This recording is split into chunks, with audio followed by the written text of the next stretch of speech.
নমস্কার, আমি স্বপন ইভিএম নিউজে আপনাদের সকলকে স্বাগত। একটা ভিডিও দেখাবো। জয়নগর কুলতলিতে গতকাল যে নৃশংসভাবে ক্লাস 4-এর ছাত্রী 10 বছর বয়সের একটি বাচ্চা মেয়েকে ধর্ষণ করে হত্যা করার অভিযোগ উঠেছে, আর তা নিয়ে কার্যত গোটা জয়নগর এবং কুলতলি উত্তাল।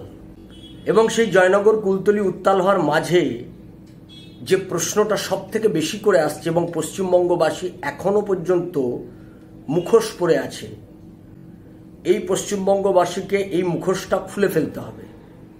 সত্যকে সত্য বলতে জানতে হবে, সেটা সাহস করেই বলতে হবে।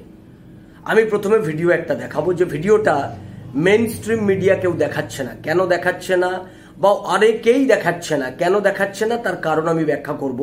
আগে ভিডিওটা শুনুন। তোমার নাম কি? নাম মোস্তাকিন সর্দার। জোরে বলো আর একটু। মোস্তাকিন সর্দার। তোমার আর কোনো নাম আছে?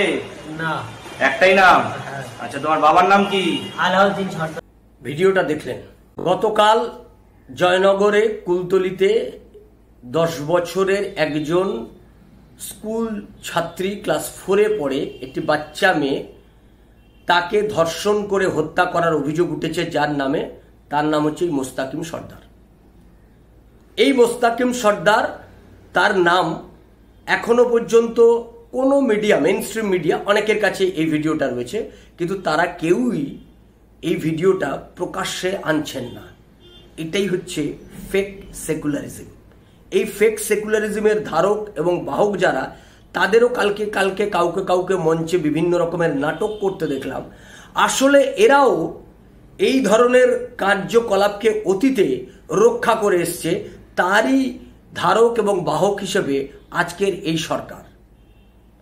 সরকার। ওই আগের সরকারকেই কার্যত অনুসরণ করেছে, অন্ধ অনুসরণ করেছে, এবং আগের সরকারের তার যে অপরাধ, সেই অপরাধকে আয়ত্ত করেছে এবং আরো বেশি করে এই সমাজে প্রয়োগ করছে। সে কারণেই এই ধরনের ঘটনা ঘটে চলেছে।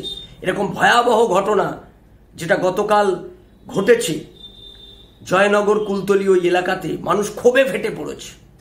এই গোটা ঘটনাকে ধামাচাপা দেওয়ার একটা আপ্রাণ প্রয়াসও চলছে। কেন চলছে? এটাই হচ্ছে ফেক সেকুলারিজম। অপরাধীর কোনো ধর্ম হয় না, অপরাধী। অথচ আপনি যখন পার্ক স্ট্রিটের কাণ্ড হবে, সেটা ধামাচাপা দেওয়া হবে। তাদের নাম প্রকাশ্যে আনার ক্ষেত্রে নানান রকমের কৌশল নেওয়া হবে। আপনি যখন কামদুনিতে কারা ঘটনা ঘটিয়েছে, কালিয়াগঞ্জে কে ঘটনা ঘটিয়েছে, সন্দেশখালীতে কে ঘটনা ঘটিয়েছে, এই সমস্ত ঘটনাগুলো কে ঘটাচ্ছে, কারা ঘটাচ্ছে, এটা বাংলার মানুষের জানা দরকার। বাংলার মানুষের সোচ্চারে বলা দরকার যে এই মোস্তাকিন সর্দার, এ হচ্ছে একটি ক্রিমিনাল, এ হচ্ছে একটি সমাজ বিরোধী। এই মুহূর্তে এর ক্যাপিটাল পানিশমেন্ট হওয়া দরকার। এই দাবিটা জোরালোভাবে বলতে পারছে না, কারণ ফেক সেকুলারিজমের ন্যারেটিভ, যারা এই ফেক সেকুলারিজমের ন্যারেটিভকে নিয়ে রাজনীতি করে আমাদের রাজ্যে, আমাদের দেশে, এই ধর্মনিরপেক্ষতার নামে যারা একটা ভণ্ডামি করে, তাদের এই রাজনীতিতে এটা ধাক্কা লাগবে। সে কারণেই দেখবেন মেইন স্ট্রিম মিডিয়ার কাছে, মেইন স্ট্রিম মিডিয়া থেকে শুরু করে অনেকের কাছেই এই ভিডিওটা কিন্তু রয়েছে, কিন্তু এই ভিডিওটা খুব বেশি মানুষের কাছে আসছে না, খুব বেশি এই ভিডিওটা মানুষের কাছে তুলে ধরা হচ্ছে না। এটাই হচ্ছে সব থেকে বড় অপরাধ করছি আমরা আমাদের ভবিষ্যৎ প্রজন্মের কাছে। সমাজ বিরোধী, সন্ত্রাসী, অপরাধীর কোনো ধর্ম হয় না, এটা যেমন সত্যি, এটা তাই সে যে অপরাধী, তার পরিচয়টাকেও গোটা মানুষের সামনে এনে তাকে চিহ্নিত করে দেওয়া দরকার।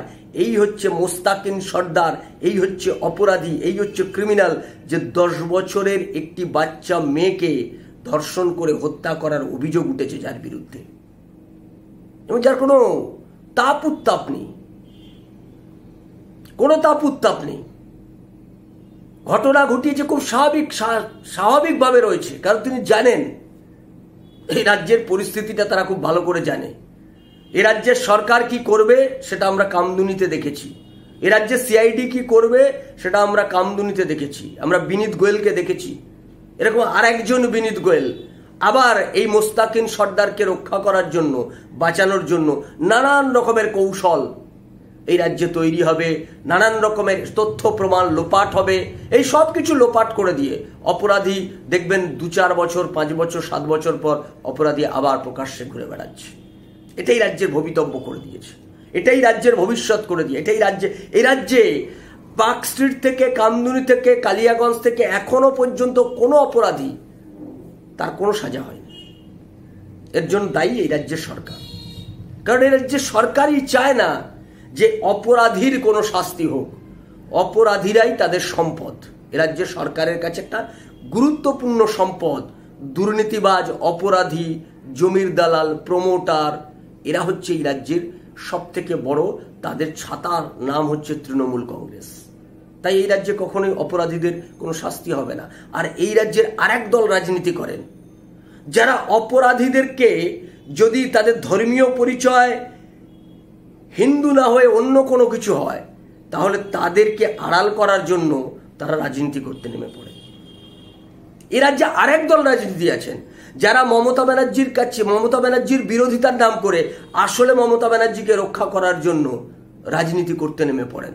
এই যেমন দেখতে পাচ্ছেন জুনিয়র চিকিৎসকদের একটি মেকি আন্দোলন আমরা দেখতে পাচ্ছি। রাজ্যের কি চেহারা, রাজ্যের মানুষও সেটা উপলব্ধি করতে পারছেন। ফলে গোটা রাজ্যের মানুষের কাছে এই মুহূর্তের সব থেকে গুরুত্বপূর্ণ বিষয় যে মানুষকে পথে নামতে হবে, এবং এই রাজ্যে দিশা দেখাতে পারে একমাত্র বিরোধী দলনেতা শুভেন্দু অধিকারী, তার নেতৃত্বে, এবং পশ্চিম বাংলায় যে বিরোধী দল রয়েছে তারাই একমাত্র সততার সাথে এই লড়াইটা লড়ছেন। এখনো পর্যন্ত আমরা যতটুকু দেখতে পাচ্ছি পশ্চিম বাংলাতে এরাই একমাত্র কোনো রকমভাবে কোনো আপোষ, কোনো সমঝোতার পথে না গিয়ে তৃণমূল কংগ্রেসকে কার্যত উৎখাত করার লড়াইয়ে নেমেছে। এ রাজ্যের অন্যান্য দলগুলোর ক্ষেত্রে শ্যাম রাখি না কুল রাখি এইরকম একটা অবস্থায় তারা খেলছেন। রাজ্যের মানুষকে সাদা কালো বিচার করে নিয়ে লড়াইয়ে নামতে হবে। এই লড়াই সকলের লড়াই। এই লড়াই যদি না নামতে পারেন, তাহলে আগামী দিনের, আগামী প্রজন্ম, আগামী ভবিষ্যতের অবস্থা বাংলাদেশের থেকে, পাকিস্তানের থেকে, সিরিয়া, আফগানিস্তানের থেকেও ভয়ঙ্কর চেহারা হবে এই বাংলার, এবং বাংলার সেদিকেই কার্যত করাচ্ছি। আমাদের নজর থাকবে এইদিকে, আপনাদের নজর থাকুক ইভিএম নিউজের পর্দায়। ইভিএম নিউজ আপনার কথা বলে। নমস্কার।